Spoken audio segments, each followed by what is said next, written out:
Once upon a time in New York City, there was a magical place, a melting pot of neighborhoods, drawing in people from all corners of the world looking to better their lives and the lives of their children. On the streets and inside densely packed buildings, a mosaic of customs, languages, flavors, and religions. Just a hop and a skip away from the big island of Manhattan. This is Queens, the most diverse place on Earth.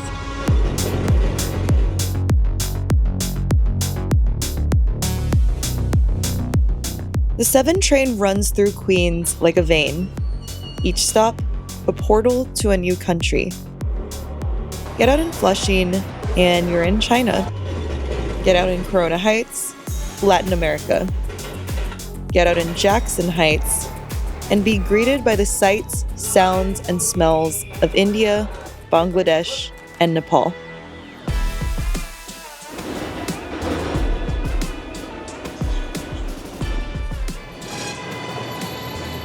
Roosevelt Avenue, a bustling hub of cultural exchange and commerce. Here, conversations don't stop when the 7 train rattles overhead. They just get louder. Phone repair shops run by Tibetans and Indian beauty salons coexist alongside Latin American barbershops and bakeries. It's messy and not always pretty, but if you know where to look, you can find magic happening. I'm Greg, I'm a born and raised native Queens kid here, and this is the most diverse area probably in the whole world. There's over 200 languages spoken in Queens, so this is Jackson Heights. So you have a big mix of Tibetan, Nepali, Bangladeshi, Pakistani, Indian. Then a block away it becomes more Latin, so you'll start seeing more Colombian, Mexican, Ecuadorian, Venezuelan recently, Peruvian, Dominican, and more. What I love about it is you walk around here and you really don't hear English being spoken on the streets. Not as much. So this specific area is known as Little India, but obviously there's a ton of other people here. Funny thing is that the Indian community is a lot smaller than it used to be. So there are a lot of Indian shops at 74th Street, but I would say the area has become much more Tibetan, Nepali, and Bangladeshi over the years. These parts.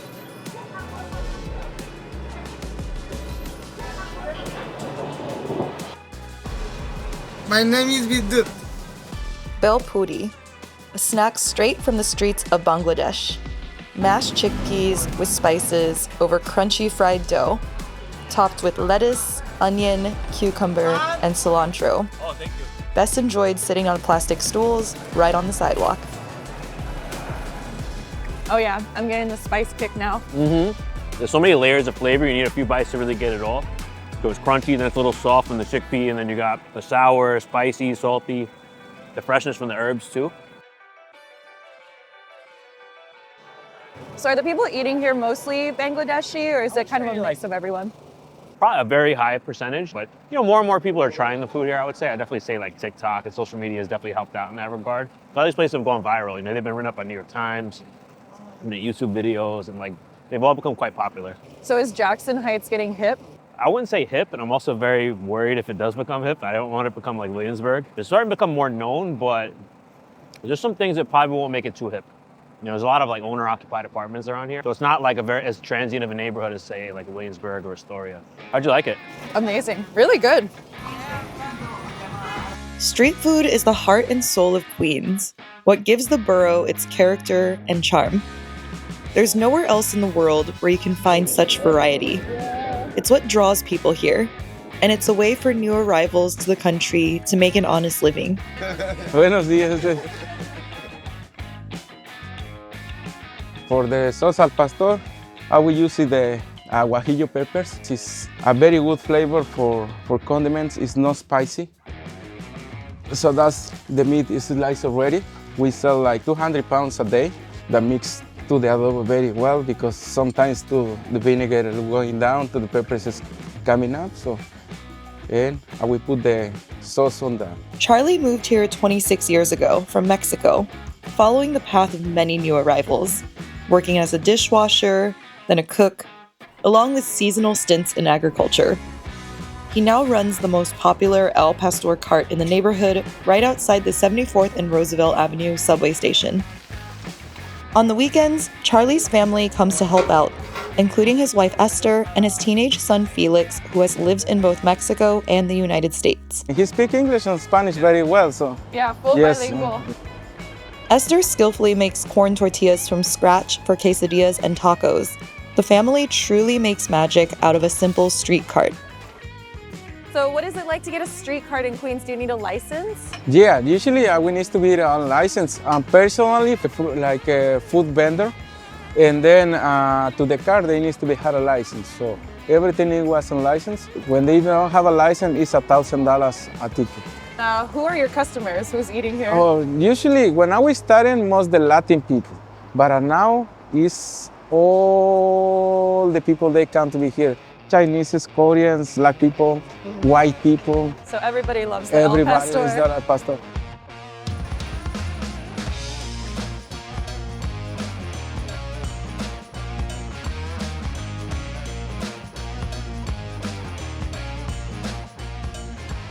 You gotta squeeze the lime on it and then eat it in 3 bites.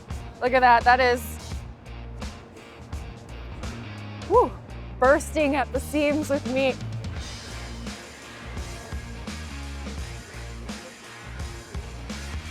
Crispy on the outside, tender on the inside. If I was commuting from the subway station, I would come here morning and night. It's a video.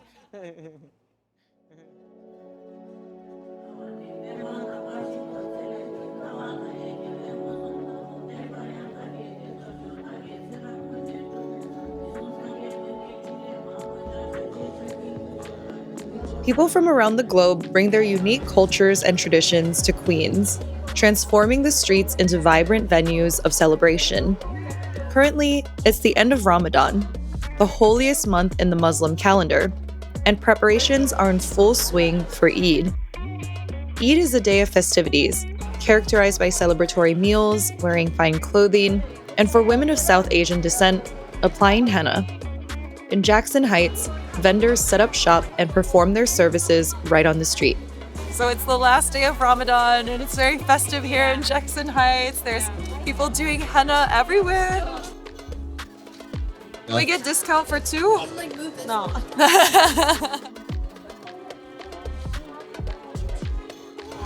My name is Ehsan Jewel. I am from Bangladesh. The celebration is Eid festival. And in this festival, all the people are the same. We are pray our namaz and then we go each other house and eat some sweets and something. It's a great festival. I got my henna and I leave it on for 15 minutes and then wash it off and then it stays for only 4 days. So the day after Ramadan is a big celebration. Everybody wears nice clothes, eats good food, and apparently it's going to be very quiet here tomorrow because people are going to be at home celebrating. But for now, there's a lot going on. And it's not just representation from one culture. It's Pakistani, Indian, Bangladeshi. Everybody kind of converges here as a community.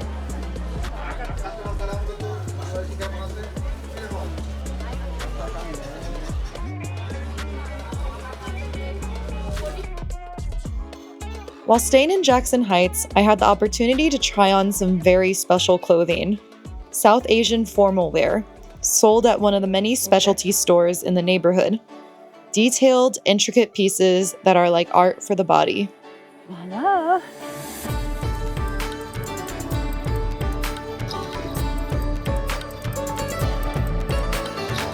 So this is traditional Indian and Bangladeshi formal wear. So if I were a bride, I could wear this to one of my multi-day wedding events, or I could wear it as a guest. But here in Jackson Heights, it's incredibly diverse. So they get a variety of customers, American, Middle Eastern, South American, African, a little bit of everyone, which is really emblematic of the neighborhood.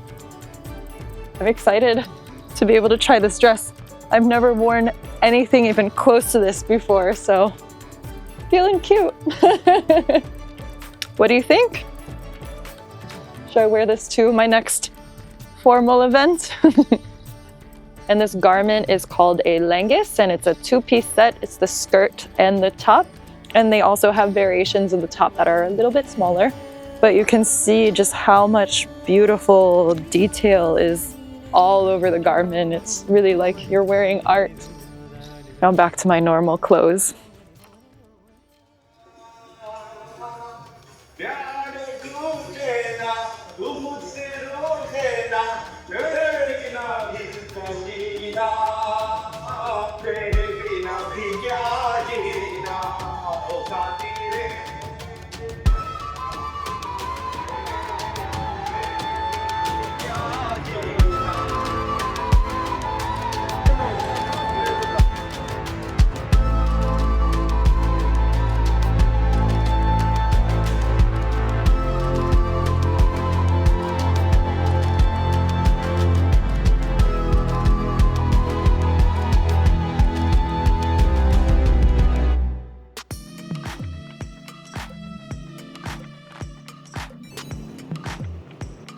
On the 7th train, every stop is like a different country. Welcome to Flushing, probably the most authentic Chinatown in all of the United States. As soon as you exit the subway station, it's like you've landed in China. The languages, the faces, the signage, the businesses. It's awesome.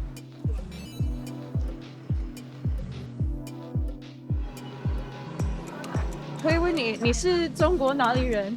中国天津，天津人，来美国多久了？美国很短，6年。6年。One of my favorite parts about Flushing is the food court. So this escalator is like a stairway to a world of deliciousness.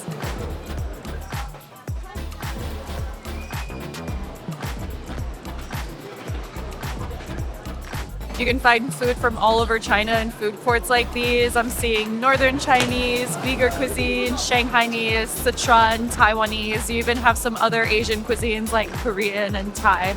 So you got a huge variety here. We're gonna get a mala xiangguo. You essentially choose your own ingredients and then they stir fry it, and it's very spicy and fragrant.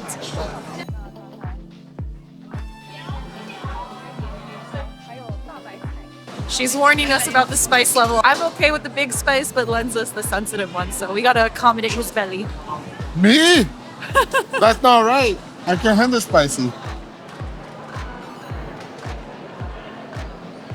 This is what we love to see, literally a basin of food. And I believe this dish has its origins in the Sichuan region of China, which is known for its liberal usage of chili and Sichuan peppercorn, which numbs your tongue and makes it tingle. But yeah, it's looking really good.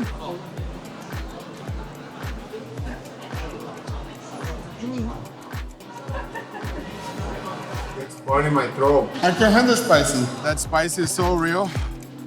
My nose is running. 中国武汉人，哪里？武汉最有名的武汉，武汉哦，对，最有名的武汉。最有名的武汉。美国25年，那你们是哪里人？我们是广东人，哦，广东人。来美国几年了？好长时间了，好长时间了，30年、25年、 30多年。 30多年了。中国人吗？是的，中国哪里人？安徽的。安徽 OK。 From our conversations with people, it really seems that people are from all over China and they've all been here for different amounts of time, some for a couple years, some for decades and decades. So it's really cool to get a sense of where the Flushing community is from and to get a little taste of their culture and traditions and food.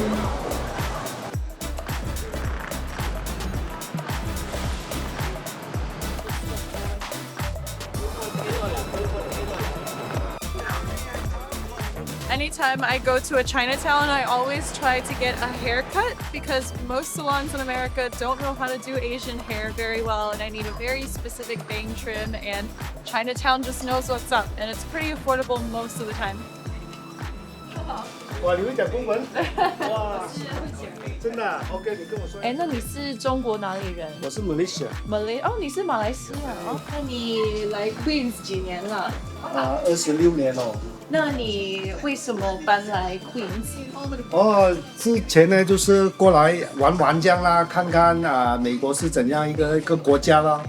这一定下来觉得不错的哦，所以就一定下来就26年了。这里马来西亚人也很多吗？这挺多的。哦，真的，我以为这里大部分没有中国人、韩国人。这边是联合国，什么人都有。会想马来西亚吗？想，这肯定的，这个是我们的故乡嘛，肯定想的，是不是啊？只不过就没办法啦，就是出来挣钱嘛，是不是？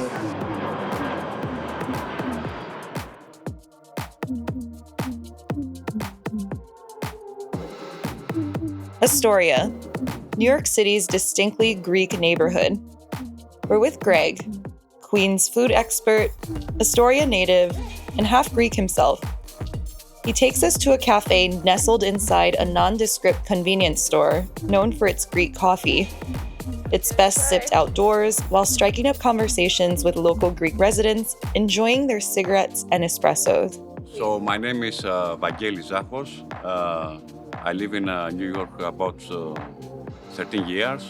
I come from Athens. This is a Cafe Freddo. What exactly is that? It's got the espresso shot, you have the milk on top, they foam it, and the key is the cinnamon. Like, this is very, like, all over Greece, it's all the time. Everyone's got the Freddo all day long. Were most of the people in your school Greek? A good amount. Then, like, it depends for, like, the early years, yeah. A lot of Italian, too. Like, this area is very Greek-Italian. Is it the largest Greek community outside of Greece? Used to be. Now it's Melbourne, Australia. Sadly, they took us over, but it used to be. I think it's still the second biggest. So you like the US? You miss Greece at all? Yeah, I miss Greece, but I'm trying to go every year. Yeah. So that's make me, I go there to charge my battery. Yeah. For the winter. Restaurants, businesses, and places of worship infuse Astoria with rich Greek culture. But Queens is constantly in flux, and in recent years, the face of the neighborhood, like the rest of the borough, has evolved as people arrive from different corners of the world.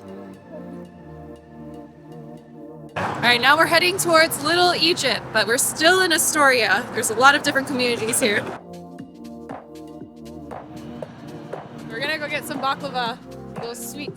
This is a legendary baklava shop here in Astoria. They make, I think, the best baklava in Queens. This bakery apparently has a Jordanian owner. It's a very classic spot here. This spot's been here for as long as I can remember. My name is Sam, I'm from Jordan. We have classic baklava with pistachio, and this I'm a little less familiar with. Yeah, it's kunafa. So they're very famous for the kunafa. They have two types. This is the softer one. They also have a crunchier one. The bottom layer is cheese. He actually warmed it up for us. So it's sweet and savory. Cheers!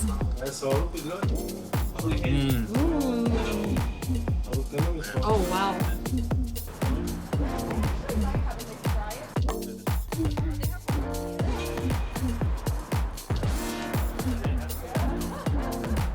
My name is George from Albania, the beautiful country in the world.